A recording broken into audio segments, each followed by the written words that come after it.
Hi Kashi, how are you? Hello, Mansi. Nice to meet you again. Nice to meet you. Okay, so hello everyone. Welcome to the seventh episode of Enqurious TV. At Enqurious, we help companies build high performing data teams by upskilling professionals with hands on and role based learning, turning curiosity into career growth and business impact.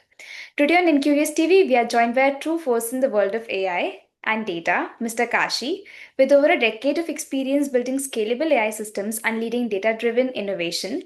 Kashi is currently the Chief AI Officer at Alfahive. His journey spans complex low level programming to leading high impact AI initiatives, blending with hands on tech depth with strategic vision.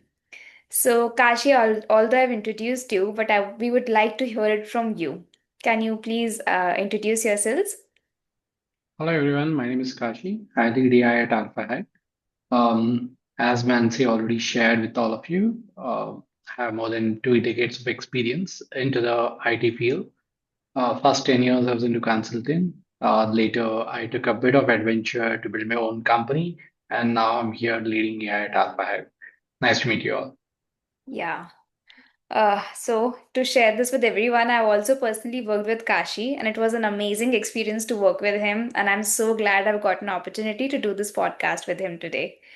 So Kashi, for this podcast, we'll have two parts. One will be the normal, where we'll be talking more about AI, but research side, and then the later part would be the rapid fire round, where there'll be questions and you'll have to answer them quickly. So Sounds like a plan. Let's shoot for it. yeah, let's begin. So firstly, let's start from the top. What exactly would you define are the responsibilities of a chief AI officer, and what does a typical day in your life look like? That's an interesting question. I think the role by itself varies from company to company. In some companies, it could probably be more research and tech-oriented role. In some companies, it's a business role. Uh, that's a blend, but typically at startups, it tends to be a mix of both.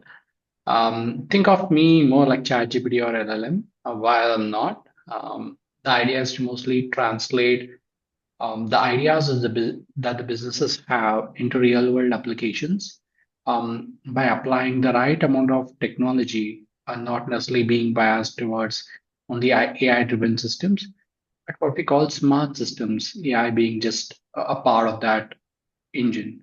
The other part of the role is definitely I'm a big evangelist of AI. So what I do is I try to help educate customers and the industry on how AI can be used for betterment of humanity. Yeah. So, like as you said, being in a startup, you'll have to wear multiple hats. So exactly, it's a blend of both, and we have to give this to Kashi that he's a chat GPT, and the level of research Kashi does it is extreme. So yeah. Okay, moving on. So you come from a time when every line of code was handwritten. And how do you feel about this new world coming up with ChatGPT, Claude, Perplexity, Gemini, and whatnot? Because you've been there where you've written each and every single line of code on your own. I'm really excited. I see that probably this should have happened long before. The way I look at it is like driving cars. Um, to some extent, today it's like driving automatic cars. Initially, you would have to shift your gears, so on and so forth. Then automatic cars took out the workload of the driver to focus on how to take the car from point A to point B. So I think that's one way of looking at it. But having said that, uh, the complexity certainly has reduced in terms of how do we program computer systems. So I'm truly excited. But I also look forward to a future wherein it's not just about programming. How can we actually enhance creativity beyond programming? So where we sort of interact with computers in a whole new way, in which you're probably thinking in creative terms and using the automation as a aid to accomplish your goals or the overall what you have to achieve in terms of businesses. Right. Correct. Because I think this saves the time a lot. And this was required. So still, even if ChatGPT is generating all the code on its own, it's very much necessary that we have one review before executing it, just in order to human check that what it's doing is correct or not. Right. Yeah, of course. It's like, yeah, it's just a tool. We have to use it the right way and responsibly in order Exactly. to ensure that it's safe and secure for all the businesses and people out there. You're spot on, Mansi. Yeah. Agreed. Agreed. Okay. All right. So, having worked with complex low-level languages, how does Python feel to you now? Like it's a blessing or a limitation? Probably I'll have to ask that question to you. But on a lighter note, I think there are a lot of challenges when we used to face programming in C, C++, and sometimes even on mainframes. Right. Python has really reduced that burden of being able to program. The way I think the broader question we need to ask ourselves is not just about Python or these programming languages, but rather, can we invent a new programming paradigm in which we are able to simplify the human-computer interfaces? So I feel a lot of that complexity can further be reduced. There's a lot of opportunity wherein some of the design patterns and some of how we have to interact with systems and to program it can further be reduced. So I'm quite excited about Python, but I see there's a lot of opportunity for some more new programming languages to evolve in time to come. Yeah, right. So when I remember I started with C and the same line of code for printing, let's say, natural numbers or reversing a string would take about 10 or to 15 lines of code. Whereas for Python, we can just do it with 5 lines of code. And yeah, with True, Python true. also, I think I have seen my nephews and niece, they've been studying. So these days they have a lighter version of Python. I think they call it Scribble or something. So like they are doing it to teach children, just the patterns and the way they do it. So yeah, there is a scope that we can invent a new language which is much simpler than Python as well. 100%. You said it really well. Yeah. Right. Okay. So, as a chief AI officer, how do you decide what weight to give to a business goals, data quality, and model complexity? Because I usually heard people they have some fixed ratios where they'll divide their like different tasks into ratios. So, do you follow some rule like a 60-30-10, or is it more fluid? Hmm. I don't think it's my decision to take in the first place, right? The reason being that is, um, let's decipher this with an example, right? Hmm. It's always a model is developed or invented to solve a problem. So the first focuses on how will you solve a big given problem at hand. Yeah. Let's say you're automating something in healthcare, something in fintech, so on and so forth. That probably is a primary goal. We as engineers and system designers should focus on that. That's number one. And to solve that with a set of constraints, for example, it could be time, it could be money, it could be computational power, or it could be even just energy. Now, you take a business goal or a customer goal, mix it with a set of constraints, and that sort of gives you on what probably should be the weightage for a given business problem or a scenario. And in short, I don't think we need to be rigid about it, saying that here's is a weightage, but sort of have a mindset wherein you can sort of evolve with what should be the weightage for a given scenario at a given point in time. So probably that gives a picture on where we should be thinking.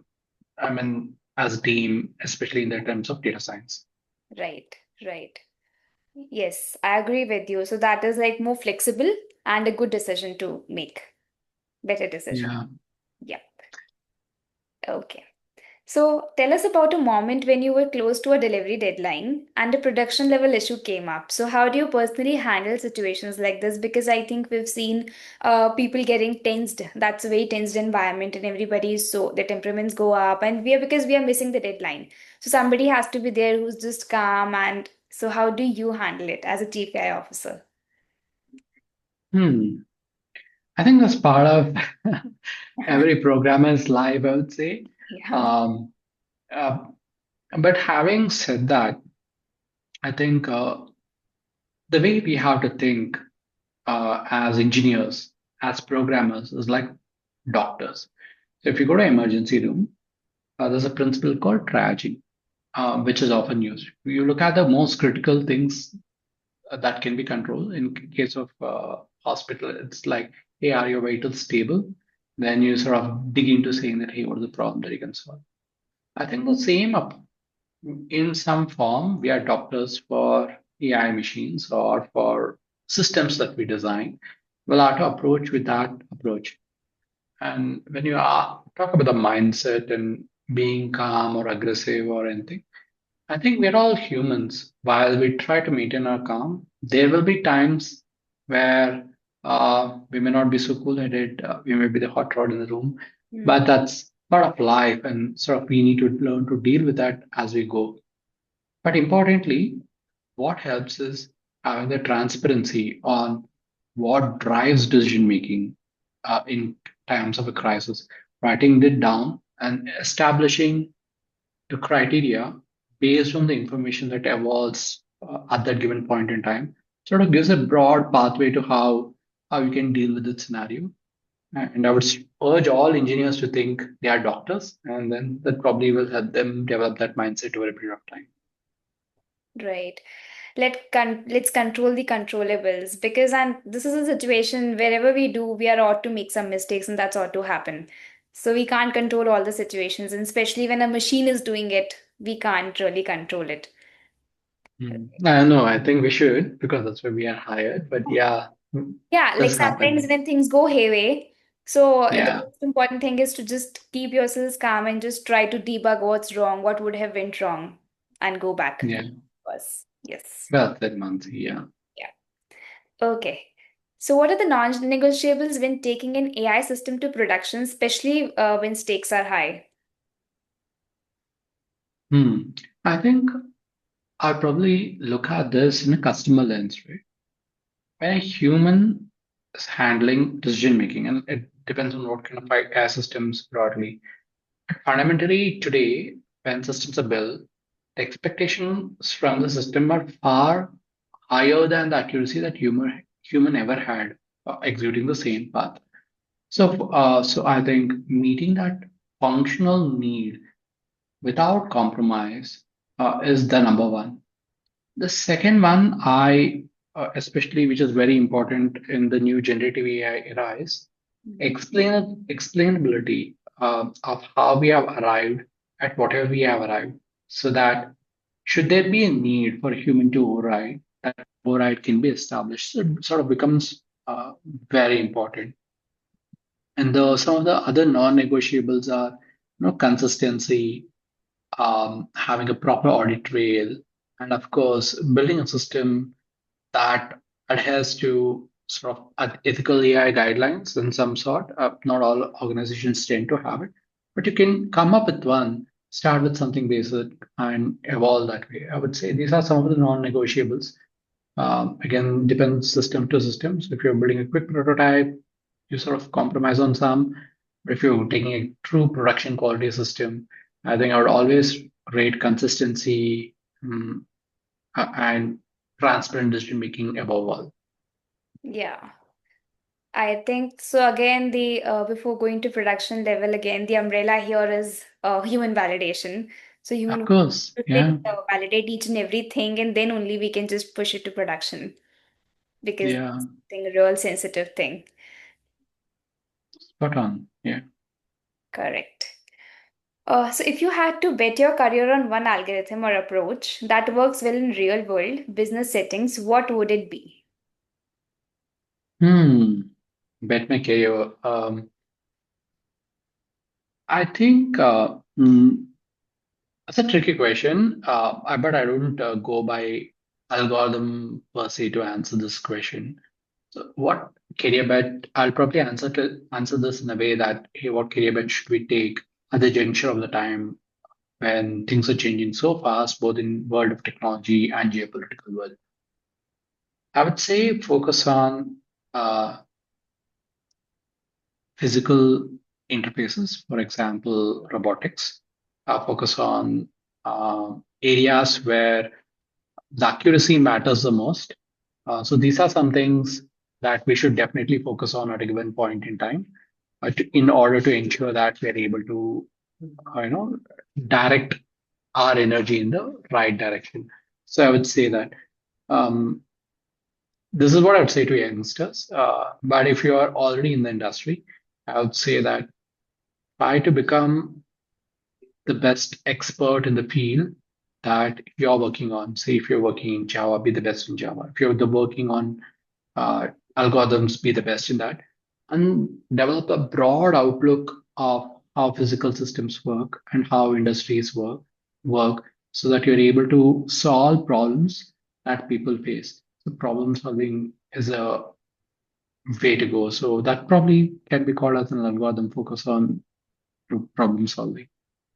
That gives a broader picture on what can one think about when they are shaping their careers.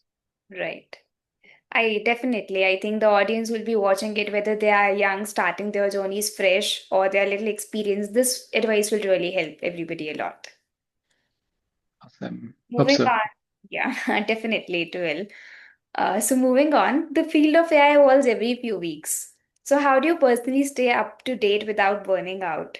Because if you're opening up LinkedIn, there'll be 100 people posting a new technology or a new AI that's coming up, a new LLM, whether it's about news, Google, everybody, everywhere we see a lot of news. So how do you decide to stay up to date? Well, I think the concept of up to date varies from people to people, but I would just say that having a structured approach to it helps. So usually, I listen to a podcast while driving. That's one way. The second way is a scheduled time for playing around with some of these technologies, like on weekends for an hour or two, then every day about few 30 minutes, 40 minutes. So scheduling time to explore some of these is the best way to go. I believe the more you have a playground to it, gives you an ability to sort of judge, then helps you make some of the mistakes early so that you're able to sort of, you know, figure out where this particular technology or trend is going. And you should also I would also say that it's not possible to keep up with everything, but pick a couple of focus areas that excite you and better to sort of follow that trend. So that's the way I manage. Scheduling time is the best way for people to keep up. Great. That is again one good advice because when we play with things, we get to know, we get a good vision about it and what could be Yeah. the possible errors. Because if somebody else is saying it and I just follow it, I won't know what are the possible errors which could be there and how it is designed and everything. So just playing around with it is a better idea. Thanks for this. Okay.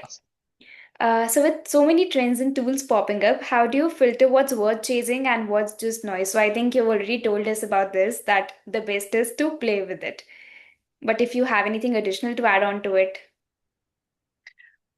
Um, I I don't think there's a best way to figure out what is noise and uh, what is worth chasing. hmm. But there's a different way to look at it, right? Is through customer lens. Ask a simple question. Will this tool or technology has a potential to become that problem solver in time to come?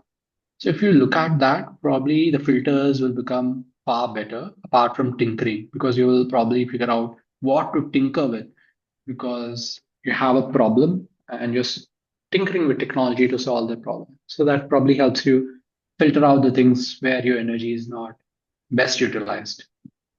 Yep. Yes. Nice. Okay. So with this, we comes to an end of the good, like the insights round. Now we'll start with rapid fire, where I'll just ask you questions and you have to give the answer immediately. So shall we begin? Okay. Yeah, let's try. Okay. So first is intern or full time, who's your go-to for a fast-moving project? Intern for the sheer pure energy they bring to the table. Hmm? Okay. Sequel or no sequel, you can only pick one forever. NoSQL, uh, probably because it gives you a lot more flexibility at times. Yep. Most overrated AI buzzword today. Hmm. I would say LLMs and vibe coding. I pick two, but yeah, Okay, probably a bit overrated. that's good. Python library you would save in a tech apocalypse. PyTorch, Okay. maybe. All right. Worst production bug, one word reaction. Oops, always happens. The Nice. Okay, if you weren't an AI, what do you think you'd be doing today?